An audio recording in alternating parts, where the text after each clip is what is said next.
السلام علیکم پاکستان۔ آج کی اس ولاگ میں بات کرتے ہیں بلاسفیمی لا کے حوالے سے۔ بلاسفیمی لا جن کو کہا جاتا ہے کہ اوفینس اگینسٹ دی ریلیجین، جو مذہب کے خلاف توہین امیز کلمات ہوتے ہیں یا توہین امیز حرکات ہوتی ہیں، ان کو بلاسفیمی کہا جاتا ہے اور انہی قوانین کو بلاسفیمی لاز کہا جاتا ہے۔ انٹرنیشنل جس طرح سے دنیا کے اندر ایک وقت سویڈن یا کچھ دیگر ممالک جیسے ڈنمارک ہے، فرانس ہے، ان کے اندر توہین ہوتی رہتی ہے، اسلاموفوبیا کا فیکٹر بہت زیادہ ہے وہاں پہ۔ آج ہم پاکستان کے اندر دیکھتے ہیں کہ بلاسفیمی لا، اگر کوئی شخص پاکستان کے اندر توہین مذہب کرتا ہے تو اس کے خلاف کیا لاز ہیں۔ پاکستان کے اندر بلاسفیمی جو ہے یہ سب سے پہلے ٹرم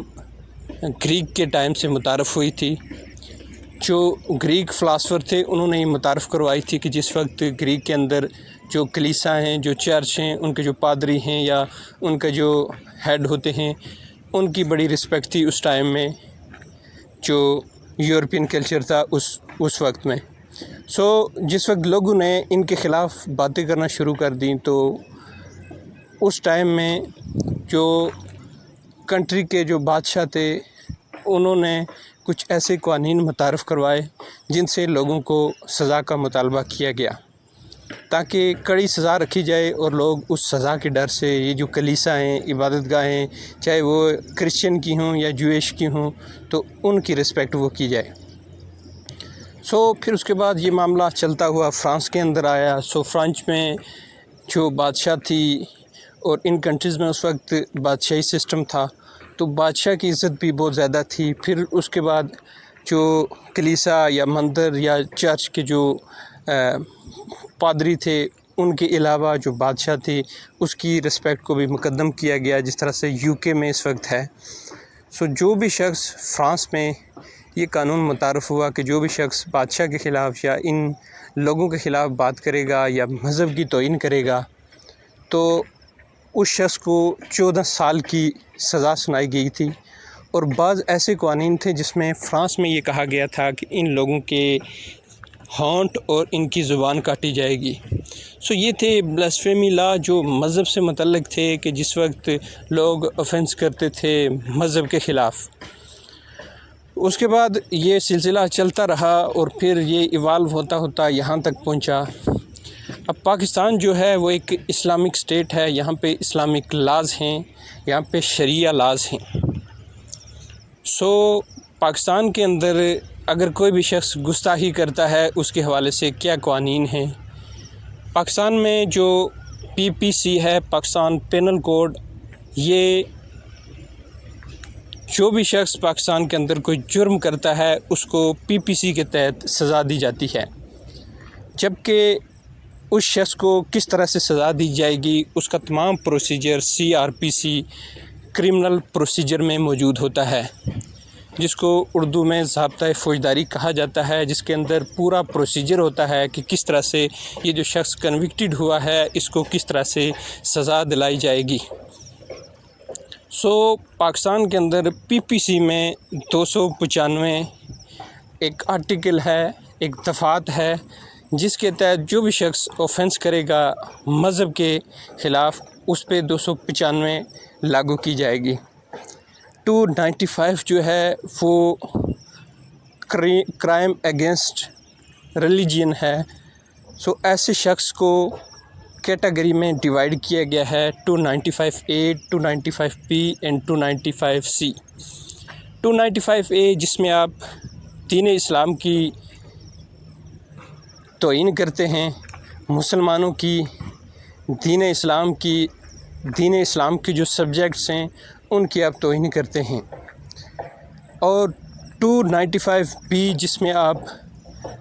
مسلمانوں کی دین اسلام کی جو مقدس بک ہے، آپ ہولی بک کی توہین کرتے ہیں، اس کی بے حرمتی کرتے ہیں، تو اس صورتحال میں آپ پہ 295B لگے گا اور اس پہ آپ کو 2 سال کی سزا ہے۔ اسی طرح 295C اس شخص پہ یہ دفعات لاگو ہوگی کہ جو شخص توہین رسالت کا منکر ہوگا، جو توہین رسالت کرے گا، جو نبی پاک صلی اللہ علیہ وسلم کے خلاف کوئی بھی ہتک آمیز ان کے خلاف، ان کی شان کے خلاف کوئی بھی بات کرے گا، اس پہ 295 دفعات کا اندراج ہوگا۔ اور پھر 295 کے مطابق اس کی سزا یہ ہے کہ سب سے زیادہ اس پہ پاکستان میں لوگ کریزی ہیں کہ جو بھی شخص 295 کا مرتکب ہوگا، اس کو پاکستانی جو علماء ہیں، مختلف مکاتب فکر جس میں دیوبندی، بریلوی، اہل حدیث، سنی تمام کے مطابق اور اہل تشیع ان کے مطابق اس شخص کو قتل کیا جائے گا۔ یہ واجب القتل ہے۔ اور یہ علماء کہتے ہیں کہ ان کو قاضی کے سامنے، جج کے سامنے، کورٹ کے سامنے یا پولیس کو انفارم کرنے سے پہلے اس کو کوئی بھی شخص قتل کر سکتا ہے، جبکہ اسٹیٹ یہ کہتی ہے کہ ایسے شخص کو بالکل قتل نہیں کیا جا سکتا، بلکہ اس کے خلاف قانون کے تحت کارروائی ہونی چاہیے۔ سب سے پہلے پولیس اس کو اریسٹ کرے گی، اس کے خلاف ایک FIR کا اندراج کیا جائے گا، پھر کرمنل پروسیجر کے تحت پورا پروسیجر چلایا جائے گا اس کے خلاف کرائم کا، اور لیٹر آن اس کو کنوکٹڈ کیا جائے گا اور اس کو سزا دلائی جائے گی۔ کورٹ کے تھرو اب پاکستان میں جہاں پہ اس وقت پھانسی پہ پابندی ہے، کیونکہ یونائٹڈ نیشن اور کچھ دیگر اداروں کی طرف سے پاکستان کے اوپر پابندی ہے، ایسی صورتحال میں پاکستان میں کچھ لاز ہیں جو اس طرح سے امپلیمنٹ نہیں کیے جا سکتے، کیونکہ جو انٹرنیشنل پالیسیز ہیں، انٹرنیشنل لاز ہیں، ان کی انفلوئنس اتنی زیادہ ہے کہ پاکستان کے اندر وہ لاز ان کو امپلیمنٹ نہیں کیا جا رہا۔ پاکستان کے اندر اسی وجہ سے پھر اس شخص کو قتل نہیں کیا جائے گا، بلکہ نہ ہی پھانسی کا آرڈر، بلکہ اس شخص کو کورٹ کے تھرو جو سزا ملے گی وہ عمر قید کی ہے۔ اب 295 کے اندر کچھ ایسی چیزیں ہیں کہ جو ہمارے علماء نے لیبرل لوگوں سے بچنے کے لیے، کچھ ایسی تحریکوں سے بچنے کے لیے اس کے اندر اپنی طرف سے کچھ چیزیں ایڈ کی ہیں۔ جس طرح سے 295 ہے، اس میں یہ ہے کہ جو بھی شخص نبی صلی اللہ علیہ وسلم کی توہین کرے گا وہ واجب القتل ہے، یا پھر اگر کورٹ کے ذریعے اس کو سزا دلائی جاتی ہے اس کو عمر قید ہے۔ جبکہ اس کے تحت کوئی بھی شخص نہیں، بلکہ وہ شخص جو مسلمان ہے اگر وہ توہین رسالت کرتا ہے پھر اس کو عمر قید سزا ہے، پھر وہ واجب القتل ہے۔ جبکہ اس کے اندر وہ لوگ نہیں آتے جو نان مسلم ہیں، جس میں پاکستان کے اندر رہنے والے کرسچن ہیں، پاکستان کے اندر رہنے والے جو غیر مسلم ہندو ہیں یا دیگر اقلیتی برادری ہیں۔ آپ صلی اللہ علیہ وسلم کے دور کے اندر بھی کچھ لوگ آپ صلی اللہ علیہ وسلم کی مجلس میں آتے یا مجلس کے علاوہ صحابہ کرام سے باتیں کرتے، جس میں توہین رسالت کا پہلو موجود ہوتا، اور بعض ایسے موقع بھی ہیں کہ جس میں اللہ کے نبی حضرت محمد صلی اللہ علیہ وسلم کے سامنے بھی لوگوں نے آپ کی توہین کی۔ وہ غیر مسلم تھے، ان کی توہین پہ حضرت ابوبکر، حضرت علی جیسے جو ایک بہادر اور جری صحابی تھے وہ کھڑے ہو گئے کہ آپ حکم دیں، اور انہوں نے اپنی تلوار نیام سے باہر نکال لی تھی کہ آپ حکم دیں، ہم ان کا سر تن سے جدا کرتے ہیں۔ آپ صلی اللہ علیہ وسلم نے ان کو معاف کیا تھا۔ اب واقعات میں بہت سی جگہ یہی لکھا ہے کہ آپ صلی اللہ علیہ وسلم نے ان کو معاف کیا تھا جو غیر مسلم تھے۔ ہمارے جتنے بھی علماء ہیں انہوں نے متفقہ طور پہ، جتنے بھی بڑے بڑے علماء ہیں انہوں نے یہ فتوے جاری کیے ہیں، اور انہوں نے یہ کہا ہے کہ اس شخص کو، کوئی بھی شخص جو پاکستان کے اندر توہین رسالت کا مرتکب ہوگا اس کو قتل کیا جائے گا، وہ واجب القتل ہے۔ جبکہ ان تمام علماء نے اپنے تمام جو اسلاف ہیں، جو مکتب فکر ہیں، جو احناف ہیں، ان سے تمام چیزوں کی تحریر، ہر چیز کا پروف ان کے پاس ہے کہ یہ صرف مسلمانوں پر ہے، جبکہ جو غیر مسلم ہیں اس کا اطلاق غیر مسلم پہ نہیں ہے۔ جبکہ ان تمام علماء نے مل کے اس تمام تحریروں کو، ان تمام واقعات کو حذف کرنے کے لیے انہوں نے اس چیز پہ فوکس رکھا ہے کہ یہ ایک ایسا ٹاپک ہے کہ جس میں تمام علماء اس ایک پوائنٹ پہ متفق ہیں. سو یہ اجماع امت ہے. اجماع امت وہ ہے کہ جس پہ ایک ایسی بات، ایک ایسی اسلامی مسئلہ جس کے اوپر تمام مکتب فکر، تمام مسلک کے جو علماء ہیں، جو مفکر ہیں، وہ اس ایک پوائنٹ پہ اکٹھے ہو جاتے ہیں. اس کو کہا جاتا ہے اجماع. سو اجماع کا حکم دیا گیا ہے. نبی صلی اللہ علیہ وسلم نے بھی فرمایا کہ اجماع کیا جائے گا. لیکن ایک وہ چیز کہ جس کے حوالے سے آپ صلی اللہ علیہ وسلم کی احادیث موجود ہیں، صحابہ کے فرامین ہیں، صحابہ کے عمل ہیں، اور اس کے بعد تابعین، تبع تابعین، اور مختلف جو محدث ہیں، محقق ہیں، انہوں نے یہ کہا کہ یہ صرف مسلمانوں پہ لاگو ہوگا. جبکہ اس چیز پہ پاکستان میں اجماع کر کے 295 کا جو دفعات ہے اس کو پوری طرح سے سب پہ امپلیمنٹ کر دیا گیا ہے. اب 295 جو ہے اس کے حوالے سے یہ بات اب ذہن میں رکھیں کہ پاکستان کے اندر جو غیر مسلم ہیں وہ اپنے اپنے مذہب کی عبادت کرتے ہیں، اپنے جو خدا ہیں جن کو وہ مانتے ہیں ان کو وہ پوجتے ہیں. سو کوئی بھی شخص یا کوئی بھی عدالت ان کو اس کی سزا نہیں دے سکتی کہ آپ خدا کے علاوہ، آپ اللہ کے علاوہ دوسرے خداؤں کو جو جھوٹے معبود ہیں ان کی آپ عبادت کرتے ہیں. سو آپ مجرم ہیں. اب جو غیر مسلم ہیں وہ اللہ کی توحید کے منکر ہیں. سو جو شخص توحید کا منکر ہے، توحید کو نہ ماننا رسالت سے بڑا گناہ ہے. سو آلریڈی جو لوگ غیر مسلم ہیں وہ رسالت سے بڑا جو گناہ ہے وہ کر رہے ہیں. تو پھر ان کو رسالت کی وجہ سے سزا دینا اور جو وحدانیت ہے، جو توحید ہے، اس پہ ان کو سر عام چھوڑ دینا، یہ تو تضاد والی چیزیں ہیں. جبکہ جو اسٹیٹ ہے، اسٹیٹ کسی بھی شخص کو، جس طرح سے پہلی اسلامی ریاست آپ صلی اللہ علیہ وسلم کے دور میں وجود میں آئی تھی، اس کے اندر ایک سوشل کنٹریکٹ کیا گیا تھا. اس سوشل کنٹریکٹ کے اندر یہ کہا گیا تھا کہ جو بھی غیر مسلم ہیں، جو غیر مسلم کسی مسلمان ریاست کے اندر رہتے ہیں، ان کو ذمی کہا جاتا ہے. سو جو ذمی بھی اس اسلامی ریاست کے اندر رہ رہے ہیں، جو مدینہ اسٹیٹ کے اندر رہ رہے ہیں، ان کو مدینہ کے لوگ سپورٹ پرووائڈ کریں گے. ان کی دفاع کی ذمہ داری ریاست کی ہے، اور ریاست ان کو مکمل آزادی دیتی ہے کہ وہ اپنے مذہب کے مطابق جس مرضی آقا، جس مرضی خدا کو وہ پوجیں، اس کی عبادت کریں، جس مرضی مسئلے کے مطابق وہ شادی کریں. ان کو ہر چیز کی آزادی دی گئی تھی. سو اس وقت بھی پاکستان کے اندر ایک سوشل کنٹریکٹ ہوتا ہے. جو ہمارا آئین پاکستان ہے، اس میں ایک سوشل کنٹریکٹ ہے. ذمی، نان مسلم اور مسلمانوں اور اسٹیٹ کے درمیان ایک یہ سوشل کنٹریکٹ ہوتا ہے، جس میں ریاست کے اندر رہنے والے لوگوں کو مکمل تحفظ دیا جاتا ہے. سو اس سوشل کنٹریکٹ کے ذریعے ان ذمی، ان غیر مسلم لوگوں کو یہ مکمل آزادی دی گئی تھی کہ وہ پاکستان کے اندر رہ سکتے ہیں، اپنی عبادت گاہوں کو بنا سکتے ہیں، ان میں وہ آزادانہ طور پہ اپنے جو مذہب ہے اس کی وہ پریکٹس کر سکتے ہیں، اپنے مذہب کے مطابق وہ زندگی گزار سکتے ہیں، اس کی جو تبلیغ ہے وہ کر سکتے ہیں، اور اپنے ہی مسلک کے ساتھ، اپنے مسلک کی کسی بھی عورت کے ساتھ یا کسی دوسرے مسلک کے ساتھ وہ اس کو کنورٹ کر کے وہ وہاں پہ شادی کر سکتے ہیں. سو یہ تمام آزادی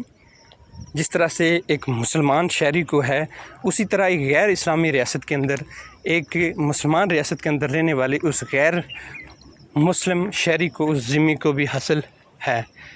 سو پاکستان کے اندر اس قانون کے اندر ایسی ہی چینجنگ نہ کی گئی، بلکہ اس میں یہ کہا گیا کہ جو بھی شخص پاکستان کے اندر توہین رسالت کا مرتکب ہوگا، اب اس قانون کے تحت اس شک کو اس طرح سے ترتیب دینا چاہیے تھا کہ پاکستان کے اندر جو بھی مسلمان توہین رسالت کا مرتکب ہوگا، کیونکہ وہ شخص آلریڈی اللہ کو مانتا ہے اور اللہ کی وحدانیت کا اقرار کرتا ہے اور نبی صلی اللہ علیہ وسلم کی رسالت اور آخری خاتم النبیین کا اقرار کرتا ہے. اگر وہ شخص توہین رسالت کرتا ہے اس کو واجب القتل اور اس کو عمر قید کی سزا دی جائے. اور پاکستان کے اندر جو بھی شخص جو غیر مسلم ہے، جو ذمی ہے، اگر وہ ایسا کرتا ہے اس کو سب سے پہلے اس کے خلاف یہ ہے کہ کارروائی کی جائے گی، لیکن وہ شخص عمر قید یا واجب القتل نہیں ٹھہرے گا، کیونکہ آلریڈی وہ شخص غیر مسلم ہے. وہ تو نبی صلی اللہ علیہ وسلم کی نبوت کا، ان کی خاتم النبیین ہونے کا اقرار ہی نہیں کرتا اور وہ خدا کی توحید کا پیروکار ہی نہیں ہے، تو پھر اس پہ وہ قانون کیوں لاگو ہوگا؟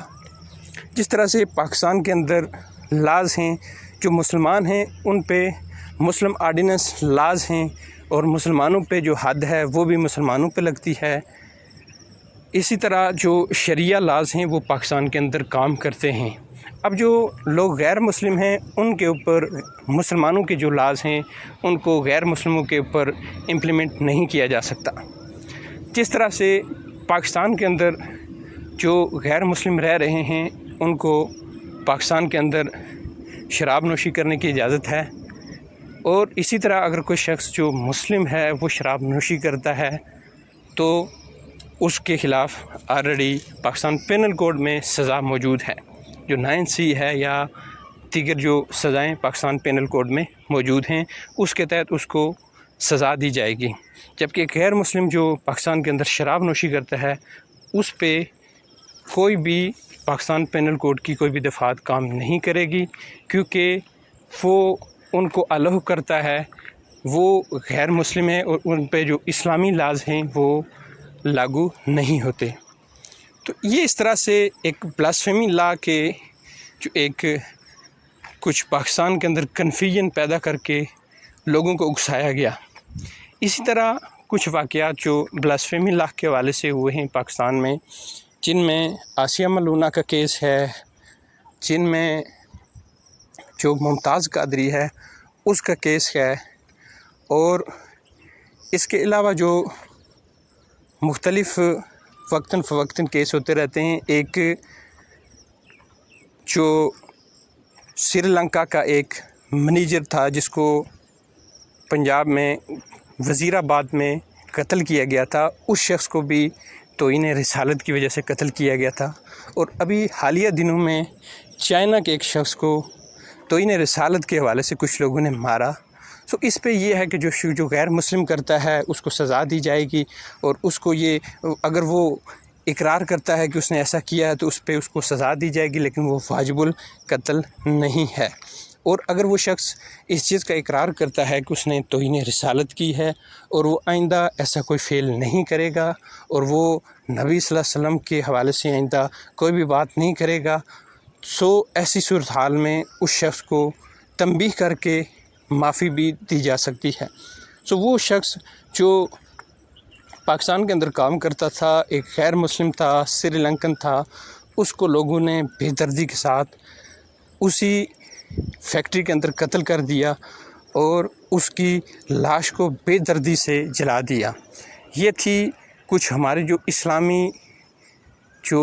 مذہبی جماعتیں ہیں وہ لوگوں کو اکسا رہی ہیں اور توہین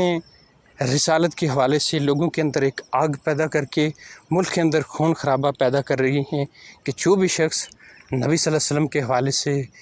بات کرتا ہے، چاہے وہ غیر مسلم ہے، وہ مسلمان ہے، اس کو اسی وقت قتل کیا جائے. بلکہ اس پہ سب سے پہلے تحقیق ہونی چاہیے. اگر وہ شخص اس پہ ثابت ہوتی ہے پھر اس پہ قانون کے تحت کارروائی ہونی چاہیے، نہ کہ کسی بھی چوک چراہے میں کسی بھی شخص پہ الزام لگا کے اس شخص کو قتل کیا جائے. جس طرح سے باچا خان یونیورسٹی کے اندر ایک نوجوان طالب علم کو یہ الزام لگا کے اس کو قتل کر دیا گیا کہ یہ توہین رسالت کا مرتکب ہوا ہے. پاکستان کے اندر ایک برننگ ایشو یہ ہے کہ اس وقت کسی بھی شخص کو، کسی بھی پارٹی کو اگر گرانا ہے تو اس پہ توہین رسالت کا لیبل لگا دیں. جس طرح سے پاکستان کے اندر ایک غداری کا جو سرٹیفکیٹ ہے وہ ہر شخص بانٹ رہا ہے، سیم اسی طرح ہر شخص پاکستان کے اندر توہین رسالت کا علم بردار بنا ہے، اور وہ کسی بھی شخص کو توہین رسالت کا مرتکب ٹھہرا سکتا ہے، اور وہ کچھ لوگوں کو اکٹھا کر کے ایک ہنگامہ، ایک ڈرامہ کریٹ کر کے اس شخص کو قتل کر سکتا ہے، بے شک اس کے پیچھے اس کے کوئی ذاتی مفاد ہوں، اس کے پیچھے اس کی کوئی ذاتی دشمنی یا انا ہو۔ تو تمام لوگوں کو، تمام جو ہمارے مذہبی لیڈر ہیں یا ہمارے جو جتنے بھی ہمارے فلاسفر ہیں، جتنے بھی ہمارے مفکر ہیں، ان کو قوم کی، ان کو امت کی ایسی تربیت کرنی چاہیے جس کے حوالے سے لوگوں کے اندر ایک شعور آئے اور لوگوں کے اندر پیار، محبت کا جو عنصر ہے وہ پیدا ہو۔ آپ صلی اللہ علیہ وسلم سے محبت ایمان کا لازمی جز ہے۔ سب سے پہلے توحید، اس کے بعد رسالت، اور جو شخص آپ کی توحید کا، جو اللہ کی توحید اور آپ کی رسالت کا جو منکر ہے، وہ شخص کسی بھی طرح سے مسلمان نہیں ہو سکتا، چاہے وہ کچھ بھی اپنے آپ کو کوئی بھی لیبل لگا لے، کسی بھی مذہبی جماعت سے جوڑ رہے۔ اور آپ صلی اللہ علیہ وسلم کی جو محبت ہے وہ ہمارے ایمان کا لازمی جز ہے، اور اللہ نے یہ فرمایا، اے پیغمبر میں نے یہ کائنات آپ کے لیے پیدا کی، اور اگر آپ کو نہ پیدا کرتا تو اس کائنات کو نہ پیدا کرتا۔ اور پھر اللہ نے یہ فرمایا کہ اے پیغمبر، اگر میں تجھے پیدا نہ کرتا تو میں اپنی ربوبیت بھی ظاہر نہ کرتا۔ سو آپ کی رسالت ایک ایسا مدعا ہے، ایک ایسا ٹاپک ہے، ایک ایسی اصطلاح ہے کہ اس سے کوئی بھی شخص بھاگ نہیں سکتا۔ لیکن کچھ لوگ جو اسلام کے ناقدین ہیں، وہ ان میں قادیانی ہیں، ان میں کچھ ڈفرینٹ فرقے کے لوگ ہیں جو اس مسئلے کے حوالے سے بار بار مسلمانوں کو اذیت پہنچانے کے لیے ایسے کام کرتے ہیں۔ بلکہ دنیا کے اندر جو اس وقت سکھ ہیں، جو ہندو ہیں، وہ بھی آپ صلی اللہ علیہ وسلم کی رسالت کا اقرار کرتے ہیں، وہ بھی حضرت علی کی بہادری کو مانتے ہیں، وہ بھی ان تمام اسلاف، ان تمام لیڈروں کو مانتے ہیں۔ اور انڈیا کا جو ایک لیڈر تھا گاندھی، جس کو ایک بہت بڑا لیڈر کہا جاتا ہے اس وقت کا، اپنے ایرا کا، جس طرح سے قائد اعظم تھا، اسی طرح سے انڈیا کا لیڈر گاندھی تھا۔ تو گاندھی نے اس وقت میں یہ کہا تھا کہ ہم رام کرشن کو، چندر جی کو اپنا لیڈر، اپنا جو لیڈر ہے وہ ہم تصور نہیں کر سکتے، نہیں مان سکتے، کیونکہ یہ دونوں لوگ جو تھے وہ عیاش پرست تھے۔ جو لیڈر ہیں وہ اصلی لیڈر وہ ہیں جن کو ابو بکر اور عمر کہا جاتا ہے۔ یہ وہ لیڈر تھے کہ جنہوں نے اپنا سب کچھ قربان کیا، جنہوں نے اپنی ریاست کے لیے، اپنے ملک کے لیے سب کچھ قربان کر کے ایک غربت والی زندگی بسر کی، ایک عام شخص کے ساتھ سمپل زندگی بسر کی۔ سو اسی وجہ سے گاندھی یہ کہتا تھا کہ ہمیں حضرت عمر اور حضرت ابو بکر رضی اللہ عنہ کو کاپی کرنا چاہیے، ان کو فالو کرنا چاہیے۔ سو گاندھی وہ شخص تھا جس کی انڈیا کے اندر مثالیں دی جاتی ہیں، اور گاندھی اس کو کئی عرصے تک بار بار عوام یہی سوال پوچھتی تھی کہ گاندھی جی آپ شلوار کیوں نہیں پہنتے، اور گاندھی جی کا یہی اقرار ہوتا تھا کہ میں اس وقت تک شلوار نہیں پہنوں گا کہ جس وقت تک انڈیا کے اندر ساری پاپولیشن پورے کپڑے نہیں پہنتی۔ سو انڈیا کے اندر غربت تھی، اس وجہ سے گاندھی پورا ڈریس نہیں پہنتے تھے، اور لوگ یہی اقرار کرتے تھے کہ گاندھی جی آپ پورا ڈریس کیوں نہیں پہنتے۔ تو یہ وہ ایک ایسا ٹاپک ہے رسالت مآب کا کہ اس پہ پوری دنیا کو، ہر دنیا کا ہر شخص اور ہر پڑھا لکھا جوان یہ سمجھتا ہے کہ توہین رسالت کیا چیز ہے۔ اور آپ صلی اللہ علیہ وسلم کو ایک کتب لکھی، کچھ لوگوں نے جو کتابیں لکھی، ان میں ایک شخص ہے جس نے 100 سے کئی ہزار لوگوں پہ ریسرچ کی، ان کی زندگیوں کا مطالعہ کیا، اور اس نے لوگوں کو رینکنگ دی کہ جو لیڈر ہیں، اس نے دنیا کے اندر جتنے بھی لوگ گزرے ہیں ان کی بایوگرافی کو پڑھا، ان کی ہسٹری کو پڑھا، ان کی اچیومنٹ کو دیکھا، ان کی جو ایمانت ہے، دیانت ہے، ان کے روزمرہ کی ڈیلی روٹین کو دیکھا، تو اس میں اس نے ہزاروں لوگوں کی زندگی کو پڑھنے کے بعد ایک کتاب لکھی. اس کتاب کے اندر اس نے دنیا کے 100 جو بڑے نامور لوگ تھے، بڑے لیڈر گزرے ہیں،